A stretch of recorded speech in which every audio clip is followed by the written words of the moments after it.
et bienvenue dans l'émission Le Rendez-vous PME consacré aujourd'hui au développement des compétences interculturelles au sein des directions des ressources humaines.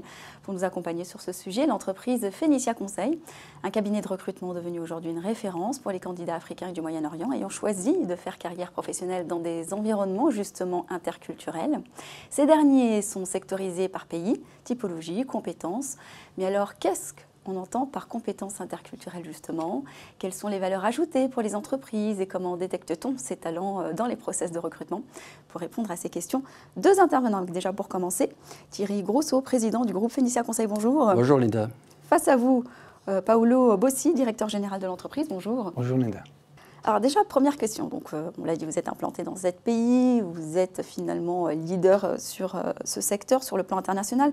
Comment se traduit une compétence interculturelle précisément pour commencer?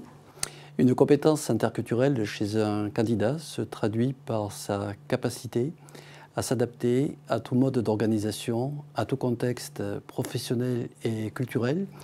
Et pour nos clients, l'enjeu d'un recrutement interculturel est de faire de la diversité de ces expériences professionnelles un levier puissant sur un plan économique et également sur un plan social. Pour revenir sur le mot interculturel, dans le mot interculturel, il y a entre et culture. On associe trop souvent l'interculturalité à l'expatriation, puisque nous sommes un cabinet spécialisé dans le recrutement de cadres sur le continent africain et le Moyen-Orient. Alors on pense toujours que nous recherchons des compétences interculturelles pour des expatriés.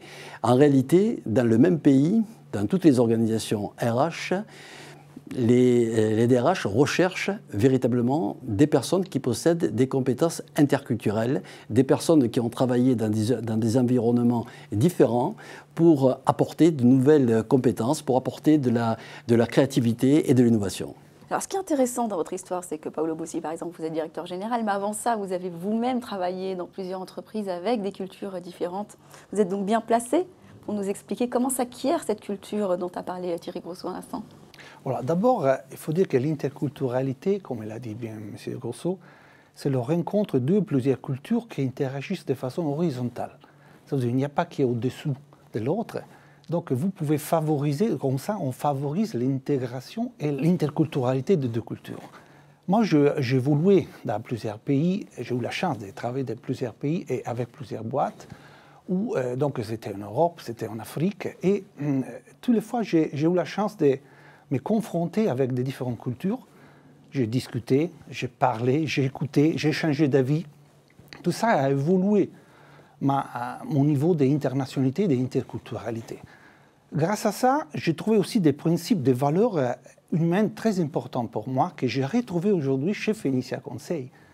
Les valeurs d'humanisme et de respect vers chaque candidat, quelle que soit son origine, sa culture, sa préparation. Donc deux valeurs de professionnalisme et de performance pour offrir à les entreprises qui nous confient des missions, des mandats, notre expertise et notre service pour arriver à trouver le bon candidat. Alors, pour bien comprendre, pour les hypothétiques recruteurs qui nous regardent et qui s'interrogent, la vraie valeur ajoutée finalement de candidats interculturels, et finalement, comment vous êtes en mesure de détecter ces talents dans les process de recrutement? Alors, la véritable valeur ajoutée, c'est l'apport, bien entendu, de nouvelles compétences qui n'existent pas quelquefois dans une entreprise. C'est vrai qu'il y a des monocultures. Il y a des modes de pensée qui sont orientés d'une certaine façon, et le fait de détecter des compétences qui seront en adéquation avec la spécificité d'un nouveau challenge apporte une valeur ajoutée véritablement à une entreprise. Qui plus est, la diversité est génératrice donc de qualité, indéniablement, de climat social également, parce que c'est fantastique de travailler avec des personnes d'horizons divers. Après, sur la façon dans la conduite de nos process, la façon dont nous détectons des compétences interculturelles, nous analysons bien entendu le parcours professionnel d'un candidat. Vous savez, c'est un petit peu, Linda, comme un voyage, une carrière professionnelle où les changements et l'adaptation sont les maîtres mots.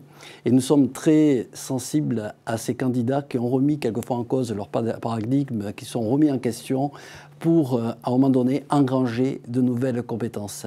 Quand on reste continuellement dans la même entreprise, à un moment donné, c'est un peu comme de la consanguinité, c'est jamais une bonne chose.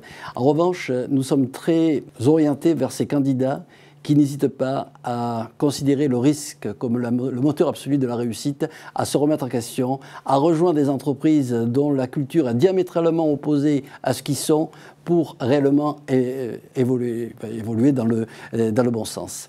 Et je crois que je suis même très admiratif pour tous ces candidats, à un moment donné, qui ont une vision entrepreneuriale et opérationnelle de leur métier, mais qui ont connu également l'adversité. Alors quand on relève un challenge très élevé, peu importe l'échec, la réussite, mais c'est d'avoir osé le faire à un moment donné. Et ceux-là sont source véritablement de compétences très diversifiées et apportent une valeur ajoutée extraordinaire aux entreprises. Mais je crois que c'est Churchill qui disait que la vie était justement passée d'échec en échec joyeusement. Exactement, oui. Voilà, Oui, eh bien tout à fait. écoutez, à l'aube de 2020, quels sont vos beaux projets pour Phénicia?